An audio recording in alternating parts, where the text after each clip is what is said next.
ایک صبح جب سورج کی پہلی کرن زمین کو سونے کی چادر میں ڈھانپ رہی تھی، ایک نوجوان شہزادہ بابر اپنے خوابوں کے ساتھ ایک نئی دنیا کی تلاش میں نکل پڑا۔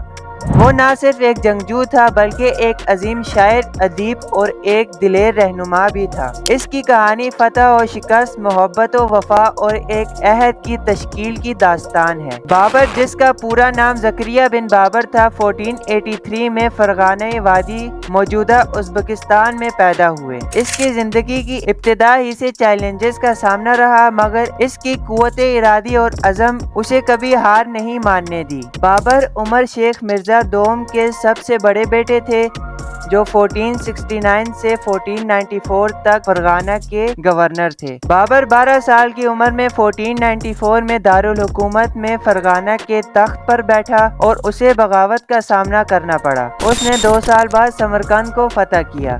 اس کے فوراً بعد ہی فرغانہ کو کھو دیا۔ فرغانہ کو دوبارہ فتح کرنے کی کوشش میں اس نے سمرقند کا کنٹرول کھو دیا۔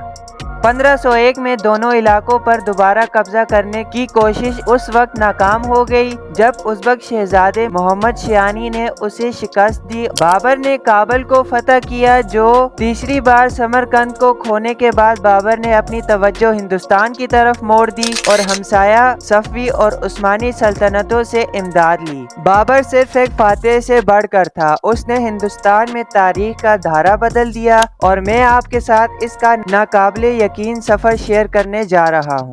کیا آپ جانتے ہیں کہ مغل سلطنت کا بانی بابر چنگیز خان اور تیمرلین کی اولاد میں سے تھا؟ اس ناقابل یقین نسب نے نہ صرف اس کی شناخت کو تشکیل دی بلکہ ایک حکمران کے طور پر اس کی تقدیر کو بھی متاثر کیا۔ بابر کو اپنے پورے سفر میں بے شمار چیلنجز کا سامنا کرنا پڑا۔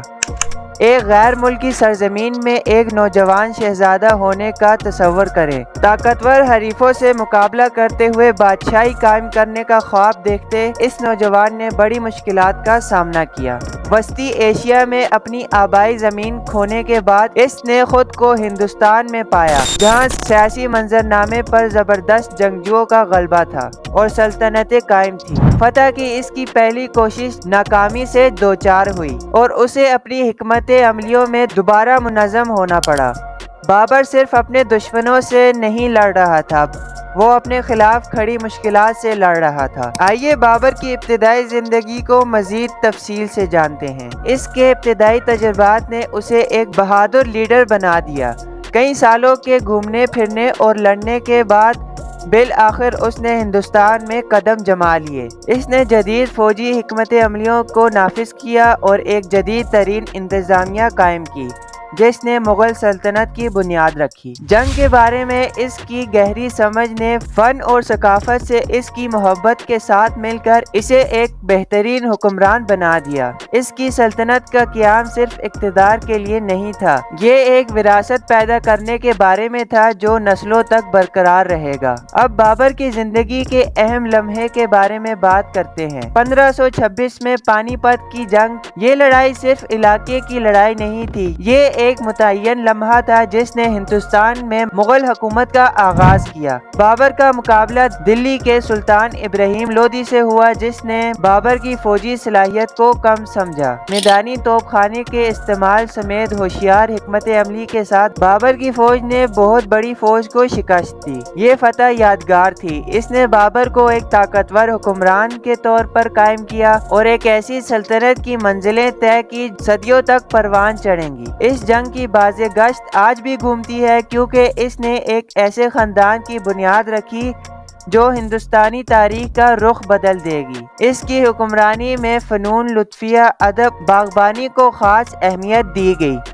اس کے باغات، خاص طور پر شہزادہ باغ، آج بھی اپنی خوبصورتی کی مثال ہیں۔ بابر کی زندگی ہمیں یہ سکھاتی ہے کہ عزم، ہمت اور علم کی روشنی ہمیشہ ہمیں اندھیروں سے نکال سکتی ہے۔ بابر کی اس دلچسپ کہانی کا خلاصہ یہ ہے کہ ہندوستانی تاریخ میں بابر کی شراکتیں بہت زیادہ ہیں۔ اس نے نہ صرف مغلیہ سلطنت قائم کی بلکہ اس نے فارسی ثقافت اور ہندوستانی روایات امتزاج بھی متعارف کروایا جس نے اس خطے کو مالا مال کر دیا۔ بابر کی کہانی استقامت اور بصیرت کی طاقت کا ثبوت ہے جو یہ ثابت کرتی ہے کہ زبردست مشکلات کے باوجود عظمت حاصل کی جا سکتی ہے۔ اگر آپ بابر کے بارے میں اس کہانی سے لطف اندوز ہوئے اور دلچسپ تاریخی شخصیات اور واقعات کے بارے میں مزید سننا چاہتے ہیں، لائک کریں، شیئر کریں اور ہمارے چینل کو سبسکرائب کرنا نہ بھولیں تاکہ ہم آپ کو ایسے عظیم شخصیات کی کہانیاں سناتے رہیں۔